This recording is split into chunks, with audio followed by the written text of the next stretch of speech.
it was chaotic and everybody did things differently. So that's the, I think the worst nightmare for a process to be automated when it's changing from day to day because everybody does it differently.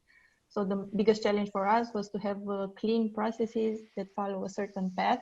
We're not a legacy company, so we set up processes as we were going and we were growing. We grew exponentially overnight, so to adapt the processes of a 200 people company to a over 2,000 people company, it's a different story. So I believe that our own automation journey really made us look deeper at the processes we were having and really adapt them and change them in a better way so they can be more prone to automation. So it really helped us. It was a two-way journey. Working with robots certainly is an activity you have to grow into, because I've seen myself trying to get a robot 1 year ago when I was all over the place. And now before starting or having this idea, I started to think exactly what happened. I have all the information. Is the process very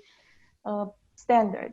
What are there many places where the robot would have to go to take the information from? So I've seen in myself that if you work with robots, you will eventually learn them and see what's important to have or not to have. So this particular robot has one big file, big PDF file, and it splits the file for every person with their personal information. So we have 700 PDFs.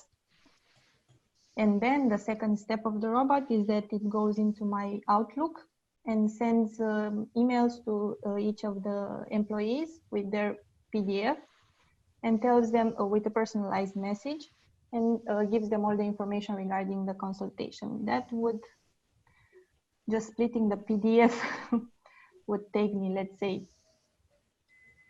maybe up to 3 hours, because renaming each PDF with the name of each employee, which the robot does, would take almost 3 hours. And the actual sending of the emails, I would say 1 minute per email with the copy paste, 700 minutes. And the robot did this all the operation in 35 minutes.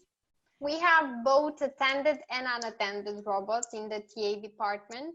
So the ones that are attended are actually, for us, they were a way of compensating some workarounds in the systems and some things that were not really adding value for us as a talent department.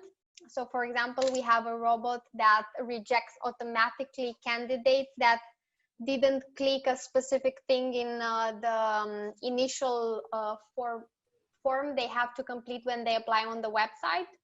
So if they said yes to that form, the robot automatically rejects the candidate, because the recruiter, if the person doesn't have that requirement, won't really add any value in speaking to the person for the company. So they receive a well-tailored email.